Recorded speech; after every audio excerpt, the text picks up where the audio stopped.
धन्यवाद दीजिए। मैंने चेयर को धन्यवाद दिया तो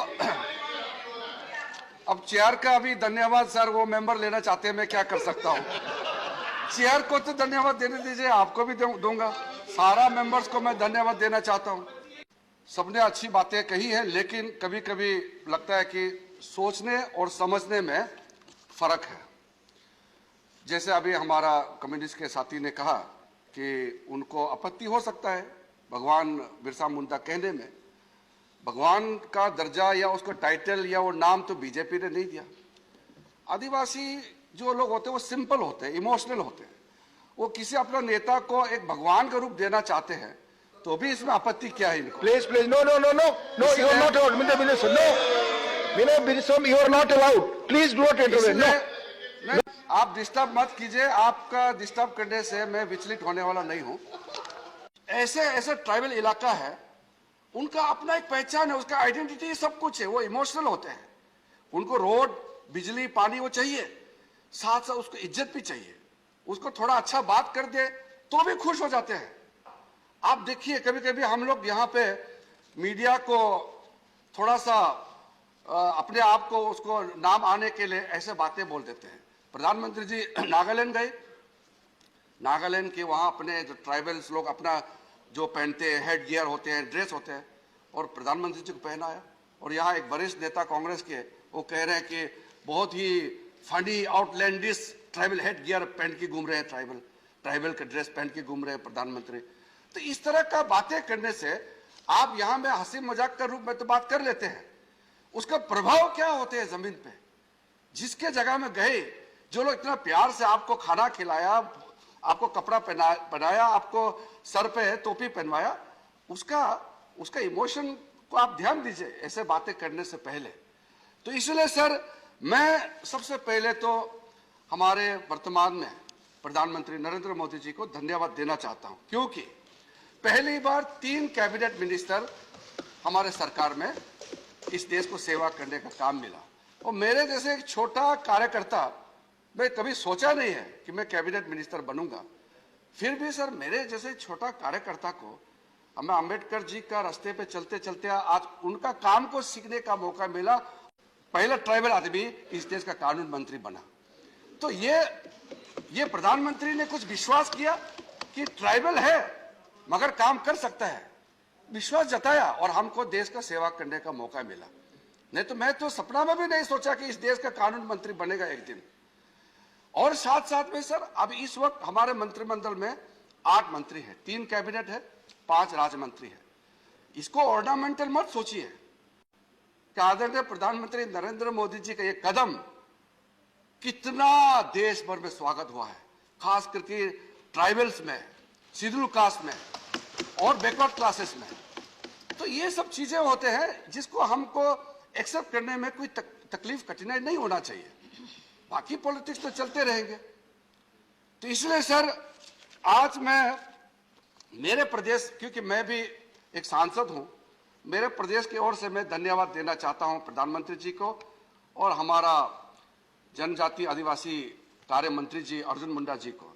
तो दिक्कतें क्या थी कि हमारा वहां जो प्राइमरी स्कूल, सेकेंडरी स्कूल से पढ़ते थे और जब अरुणाचल से बाहर जाते थे तो बाहर के लोग तो वो संविधान को सूची देखते हैं, बोलते कि नहीं आपका तो सूची नहीं है, आपको यहाँ एडमिशन नहीं मिलेगा, ट्राइबल कोटा आप पे लागू नहीं होता है।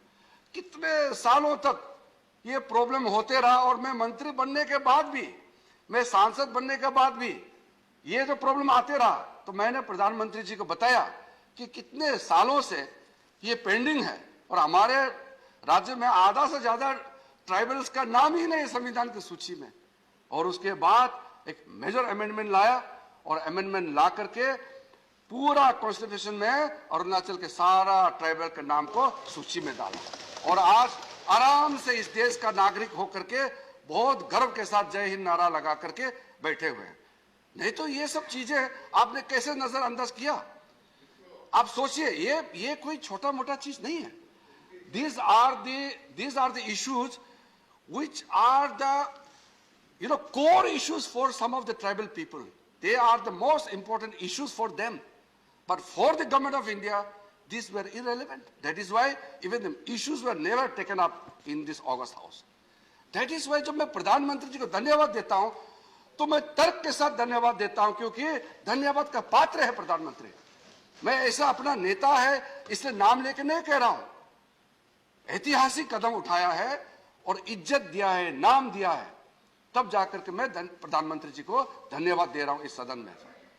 तो 2014 में सर मुझे प्रधानमंत्री जी ने गृह राज्य मंत्री बनाया और प्रधानमंत्री जी का निर्देशन में, उनके आशीर्वाद से दिल्ली पुलिस में, दिल्ली तो देश का राजधानी है, और दिल्ली पुलिस में लगभग 1000 नॉर्थ ईस्ट के बच्चों को जो क्वालिफाइड पुलिस में क्वालिफाइड हुए हैं, ऐसे लोगों को दिल्ली पुलिस में भर्ती कराया।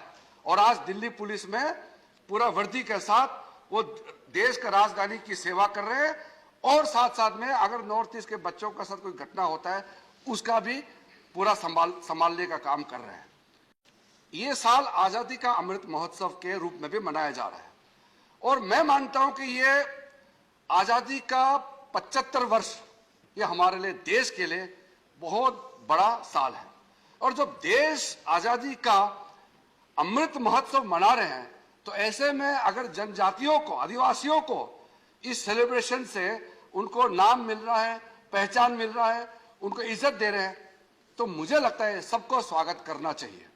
तो इसी साल 15 नवंबर जो सेलिब्रेशन शुरू हुए हैं हम लोग ने धूमधाम से मनाया है, और बिरसा मुंडा जी के जन्म दिवस के दिन 15 नवंबर को जनजाति गौरव दिवस मनाने का घोषित किया प्रधानमंत्री जी ने, और इसका पूरा सिर्फ आदिवासियों में नहीं देश भर में स्वागत हुआ है।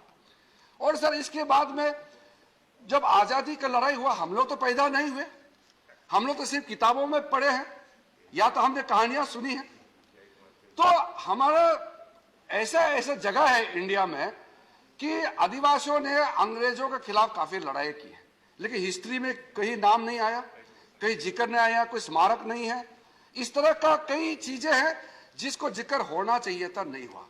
तो प्रधानमंत्री जी ने कैबिनेट में ये फैसला किया और पार्टी के सभी को भी कहा, बाद में सरकार के हिसाब से भी प्रधानमंत्री जी ने पूरे तंत्र को लगाया कि ये आप विचार कीजिए, सारा सरकार के तंत्र और आदिवासियों के जो कॉन्ट्रीब्यूशन है भारत देश को आजादी दिलाने में, उसमें क्या क्या कॉन्ट्रीब्यूशन है उसको भी पूरा ढूंढ करके और उसका रिकॉर्ड करने के लिए कहा है कि हम लोग एक ही साथ रहेंगे और आदिवासी कल्याण के लिए सिर्फ सरकार ही नहीं, आप भी हमारे स्पिरिट, हमारे भावना के साथ जोड़ के काम करेंगे। इसी उम्मीद के साथ मैं आपको बहुत बहुत धन्यवाद देना चाहता हूं। धन्यवाद किरण रिजिजू जी।